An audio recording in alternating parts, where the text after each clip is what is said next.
राजधानी रांची में हुई लगातार 2 दिनों की भारी बारिश ने पूरे के पूरे शहरी व्यवस्था की पोल खोल कर रख दी। विकास और शहरीकरण के नाम पर बनी ऊंची इमारतें, चौड़ी सड़कें, बड़े नाले सब एक बार में ही बारिश के पानी में सराबोर हो गए। जल जमाव में डूब गया पूरा शहर। सड़क, नाले सब एक में ही मिल गए, जैसे गंगा जमुना सरस्वती का मिलन होता है। शहर की सड़कें तालाब में तब्दील हो गई। मगर इन सब में दोष किसका? रांची नगर निगम का? हाँ, कुछ हद तक जरूर, क्योंकि सड़कों पर होने वाले गड्ढों को समय रहते भरा नहीं जाता, जिससे जल जमाव की स्थिति पैदा होती है और ये जल जमाव आगे चलकर गंभीर बीमारियों को जन्म देते हैं। लेकिन क्या वाकई दोष केवल नगर निगम का ही है? क्या दोष शहर में लगातार बड़े मकान, दुकान और इमारतें खड़े करने वाले लोगों का नहीं है? ये सवाल इसलिए क्योंकि 30-40 साल पीछे पलट कर देखें तो रांची की यह स्थिति कभी नहीं थी। रांची जो एक पठार इलाका है, जो समुद्री तल से तकरीबन 600-700 मीटर की ऊंचाई पर बसा हुआ है, आखिर ऐसे भौगोलिक बनावट वाले इलाके में जल जमाव का सवाल भी पैदा नहीं होना चाहिए। अमूमन पठार इलाकों की सतह ढलानदार होती है और पानी तेजी से बह जाता है, मगर आज इसी रांची जैसे पठार इलाके में जल जमाव कैसे हो रहा है, ये खुद में एक बड़ा प्रश्न है। तो चलिए आज हम इसी विषय पर डिस्कस करेंगे। सबसे पहले जोहार, आप देख रहे हैं लोकतंत्र 19 और मैं हूं आपके साथ अंशु। दरअसल राजधानी रांची में जल जमाव की समस्या का एक सबसे बड़ा कारण है अतिक्रमण। शहर में जल जमाव को आमंत्रण देने में यहाँ बसने वालों का बहुत बड़ा हाथ है। धड़ाधड़ यहाँ की जमीन पर मकान और ऊंची ऊंची इमारतें खड़ी की जा रही हैं। गौर से देखेंगे तो लगेगा कि राजधानी की कोई भी जमीन बची ही नहीं है। पूरा का पूरा जमीन बिल्डिंग खड़े करने में ही खप गया।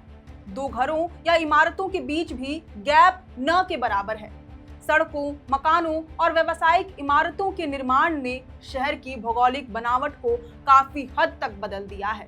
पठारी जमीन पर पहले जो ढलानें पानी को नीचे की ओर ले जाती थी, अब वहां फ्लैट्स और कॉलोनियां बन गई हैं। जल सोखने वाली मिट्टी की जगह कंक्रीट की परतों ने ले ली है। नतीजा ये हुआ कि पानी बहने या जमीन में समाने की बजाय सड़कों और घरों के सामने जमा होने लगा है। शहर के कई पारंपरिक जल स्रोत जैसे नाले, झरने और तालाब या तो खत्म हो चुके हैं या अतिक्रमण की चपेट में हैं। इसके अलावा हरित क्षेत्र में भी भारी गिरावट आई है। जंगल और पेड़ों की कमी के कारण बारिश का पानी अब उतना नहीं रुकता या रिसता जितना पहले रुकता था। वहीं आज के लोग एक एक इंच जमीन पर कब्जा करने के लिए नाले पर ही मकान, दुकान और दीवार का निर्माण कर दे रहे हैं। इससे शहर के जल निकासी नालों की वास्तविक चौड़ाई कम होती जा रही है। लिहाजा शहर के बड़े बड़े नाले आज छोटी छोटी नालियों में तब्दील होते जा रहे हैं और कुछ तो ब्लॉक भी होते जा रहे हैं। पूरा का पूरा ड्रेनेज सिस्टम तहस नहस हो गया है।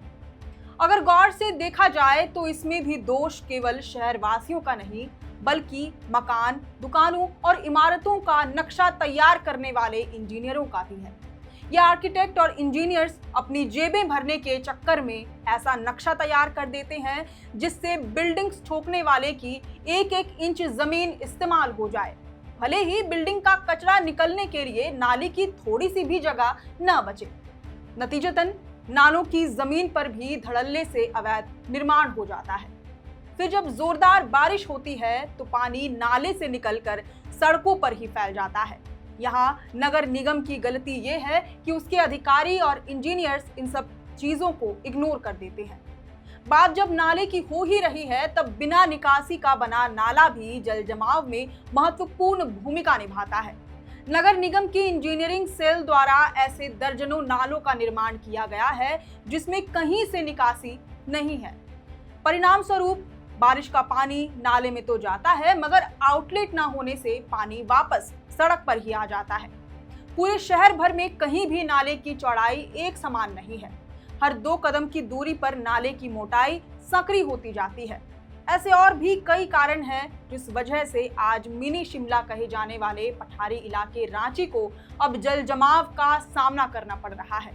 ऐसा ही चलता रहा तो एक दिन अपनी राजधानी को बिहार या केदारनाथ बनने में समय नहीं लगेगा। खैर, अब इस पूरे विषय पर आपकी क्या राय है, ये हमें कमेंट करके जरूर बताएं।